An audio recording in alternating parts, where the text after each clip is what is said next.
Hi there, it's Dawn. What we're going to do today is teach you how to take your digital supplies, and we're going to use the Just Jaimee September's Back to School doodles, BTS doodles, and we're going to create this design, and we're going to put it on a tote bag for a friend of mine who's a preschool teacher. So we're going to be cutting out our designs out of vinyl and just heat transferring them onto our machine. So the first thing I'm going to do is I'm going to grab all of my preschool doodles, the book, the pencil, and the apple, the preschool, and the my teacher. I'm going to put them on my canvas, and I will show you what we're going to do from there. Okay, now I'm back. So all I did was I drag and I dropped my elements over here onto my canvas, resized my pencil here a little bit, and then I took the word my out of my teacher, and I just used this little eraser to do that. However, what I have now is just no cut files. I just have a bunch of JPEGs on a screen. So I want to use our trace function. There we go. And when you select your trace, you want to uncheck your high pass filter, check up your low pass filter, and I want this to still be a little bit jagged edge because I want to be able to make it look like somebody drew it. So I'm going to make my threshold at about 80, and I'm going to leave my scale at 10. And go ahead and select trace. And then let's take all of these little things out of here. Oops. And delete them.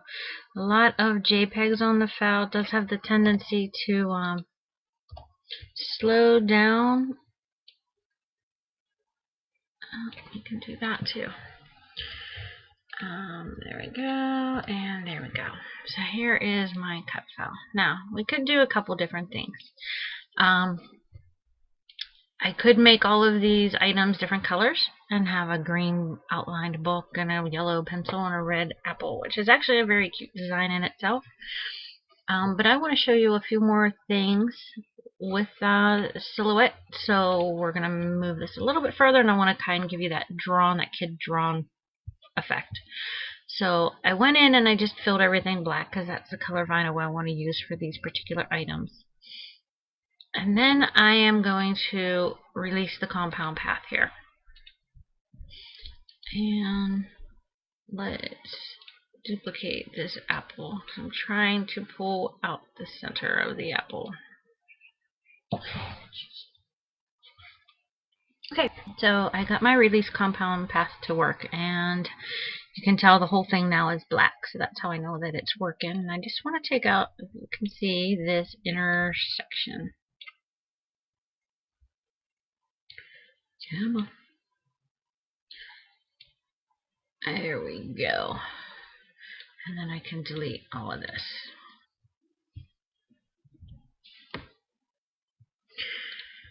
Eventually. I don't know if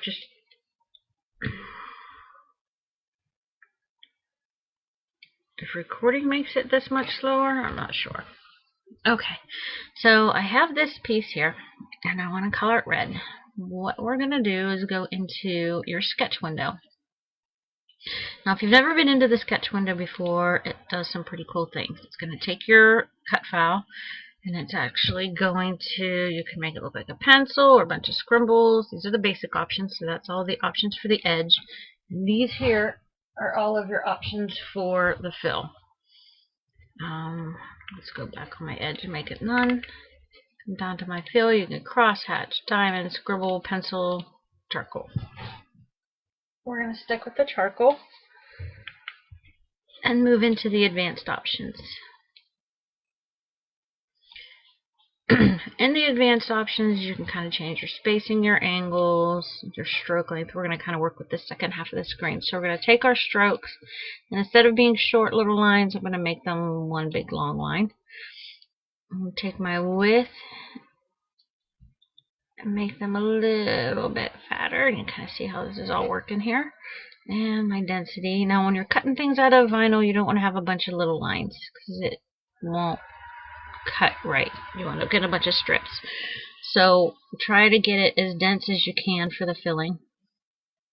And then I'm actually going to splay it just a little bit if I can, kind of give it more of that child scribbly kind of look. So I like that. I like the way it looks a little bit. I might even make it just a little bit bigger. Okay, now what we have here is just a bunch of lines. You go and try and cut those on your silhouette and you're going to have a bunch of little strips of vinyl. So we need to turn that back into a cut file. So go back into your select trace area, highlight them, get rid of your high pass filter, move to your low pass filter. See how you have all these little lines in here? Let's see if I can get this a little closer. We want to turn our threshold probably all the way up to 98. See, now I have some actual looks like drawn lines. I may even turn my scale up to 10, 15. Let's see if that makes it a little smoother. Let's see how 20 looks. You know, I'm going to go back to 15. I want some of these lines in here. I want it to look like it's a crayon that went out of the lines. Everything looks good. I'm going to hit trace. I can actually delete this.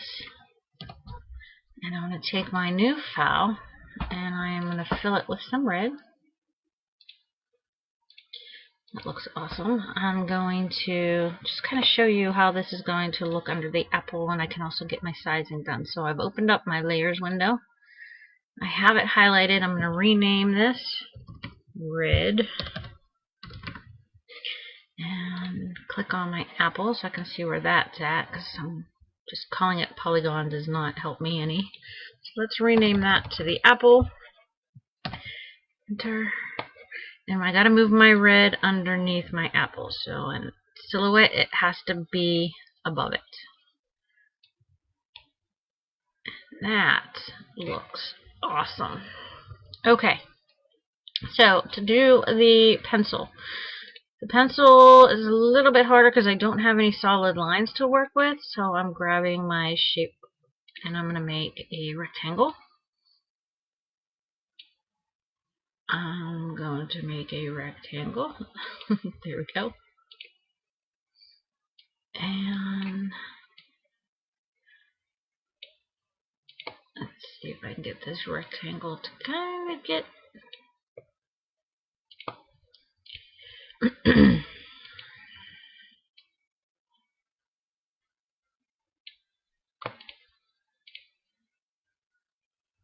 turn it here. There we go. Let's make it fit on my pencil. And I think that looks pretty good. So I'm going to go ahead and basically do the same things here with my shape. I'm going to go into my sketch mode, hide my layers. I'm going to go down to charcoal. I'm going to adjust my stroke length, the width of this. You just kind of got to play with your sliders, density, and let's just lay a little bit here on this one because it already looks like it kind of goes that way. Alright, letting it go like that, let's go ahead and grab my trace area. Whoops, dropping pencils here. There we go. Uncheck high pass, check low pass. Let's keep the same kind of measurements here at 98. 15. Looks good. Yeah. Okay. And trace. Get rid of that. Delete that. Take my pencil, fill it with yellow because that's what color I'm going to use. And let's see if it's the right size. So back into my window here. Rename this polygon yellow. And let's see where my pencil polygon is. Pencil.